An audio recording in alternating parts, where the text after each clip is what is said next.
Special advisor to President Trump. Good morning to Kellyanne.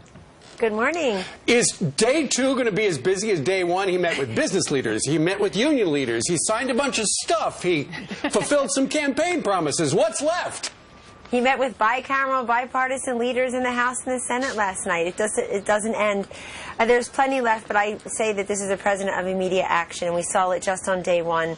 3 executive orders, 2 unbelievable meetings. The first one with CEOs of major companies, major job creators across our country, especially those in manufacturing, really trying to find out how to increase the manufacturing explosion and keep those factories and those American workers here instead of going abroad. Then he met with labor union leaders and laborers themselves. And what struck me most is when they were asked to tell the president how many had visited the Oval Office in the past, really just a paltry number of hands, a smattering of hands were raised. And that was astonishing to me because we're told that these labor union heads, and indeed their rank and file, are Democrats. That did not happen in this last election. Many of them went over for President Trump, and in some districts, in some counties, supported him dramatically, in some cases quite dramatically. And so it's really great to see him today. I'll just preview in about an hour right behind us.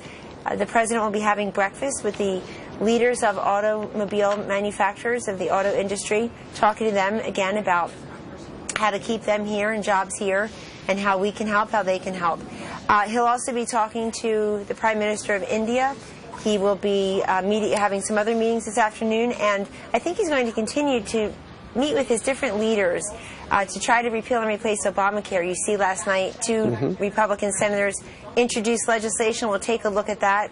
Obviously, we need Congressman Dr. Price confirmed for us to really get a handle on repealing and replacing Obamacare. Okay. But all of these plans include health savings accounts, include patient-centric, more free market solutions. It's very interesting because Senator Cassidy's going to be joining us later. He's the co-sponsor along with Senator Collins, and he gives people choice and states choice. But it's Donald Trump is looking at all of it, but has not made it. The President Trump has not made a decision yet. So yesterday, if I was looking at what was happening in the news, it's pretty substantial when Bernie Sanders is praising President Trump to say thanks for rejecting the TPP and the union leaders. Yeah, and it's pretty big news, as Ainsley mentioned, that the union leaders are saying, you know, it's great to meet with President Trump and get this type of recognition. But in the end, they were talking about Saturday's crowd size and talking about what he might have mentioned to other leaders about 3 million illegals voting. If those are the rules of the game, Kellyanne, will you change your tactics to win the rules that the journalists are playing? The best thing that we could do moving forward is to try to have a respectful relationship and an open relationship with a free and honest press. There are some descriptors in there that have to apply. I thought our press secretary, Sean Spicer, delivered a tour de force performance yesterday in his first official briefing. He was fantastic, and we're also pleased to serve with him and proud of him. I thought he engaged. He talked about the fact that he was given misinformation early on, but that we will try to tell the truth every time, that, you know, we'll always be truthful. But I also think that he tried to break news to the president and to push back on some of these falsehoods and this, what I call, presumptively negative coverage. But here's what else President Trump will do. He will continue to be the most brilliant communicator and connector I've ever witnessed by communicating directly with people through his social media platforms, Twitter, Facebook, Instagram, by having people like me and other folks out here talking about his message, what's going on in the day. I will tell you, it struck me last night at the end of day one. Everything in Trump world always feels like we did it in dog years, like you have to multiply it by 7. It's unbelievable. You had one guy here for 8 years, you've got Trump here, President Trump here for 8 hours, and it just already feels like the Trump effect. Yeah. What is Donald Trump, President Trump, what is he saying about what Chuck Schumer is doing and these Democrats are doing to delay the cabinet selections? Well, we would prefer some of the Democrats stop playing politics with our cabinet nominees. We have not been given the same deference and just the same sheer numbers that President Obama and even President George W. Bush had at this point in their early presidencies. President Obama had 7 on day 1. It would have been last Friday.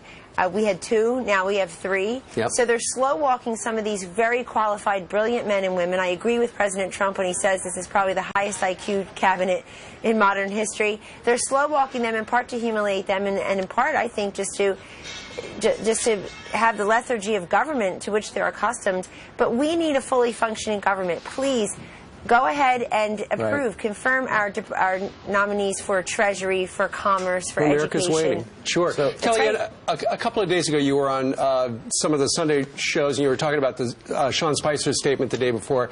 And you said he was presenting some alternative facts. But that you just kind of touched on that. The information regarding the crowd size, that was data given to your or rather given to the administration by the inaugural committee. And it was wrong, and that got corrected, That's right? Right. It was alternative information, but people try to make it a thing because they don't want to look at the rest of those interviews. 35 minutes worth of 3 or 4 Sunday show interviews, lady and gentlemen, where I took on the media for not reporting facts that matter to women. They want to report on the Women's March. They want to count this and count that. Let's talk about the quantifiable things, about the millions of women who find everyday life unaffordable, who find health care out of reach and inaccessible, and even those who have it can't use it. They left that part out. Because the premiums have skyrocketed. Well, they left all of that out. Right. And I also reminded them that their approval rating is very low and that they've earned it. I mean, I am a very open press person, and I think for people to ignore the fullness of those interviews just to try to, shame or blame one of us, it's not going to work. And we just plod forward here every single day. We're here for the American people. We are not here for the establishment, for elites. We're here to deliver on the promises and the plans that this man has put forward. Do you realize how significant it is on day one for President Trump to have withdrawn from TPP and the signal that sends and the substance it creates, that he will negotiate bilateral trade deals, but they will put the American worker front and center every single time. Is it true that there was when Donald Trump saw the size of the protests and the women out there and being so close to the White House, is it true that he wanted to bring 15 to the White House to find out what exactly the issues they wanted addressed, and security stopped it? Well, as witnessed yesterday, we are always open to have a dialogue with those who may disagree with some of our positions, with some of the President Trump's positions. He is a master at that, and masterful at being very open and honest with folks that disagree with him. He said it on election night.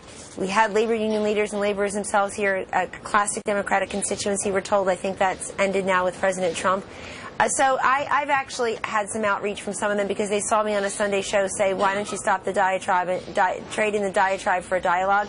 So we will, in due course, when appropriate, reach out to those women and hear their concerns. I would like to say that many of the pro-lifers I know were completely unwelcome and shut out from this, quote, March by Women. So, there, of course, there will be the annual March for Life this Friday.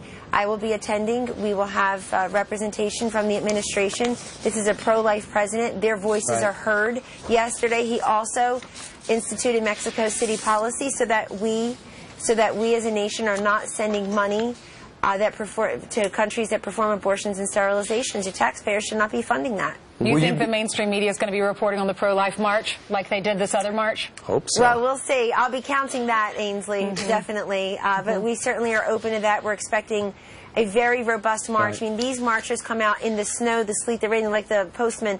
They come out every year. And this year they're coming, I think, to celebrate the election of a pro-life president and all that means for the sanctity of life, from conception to natural death. Yeah. I hear that Tom Brady and Donald Trump are friends and have been for like 15 years at least, as long as he's been a pro.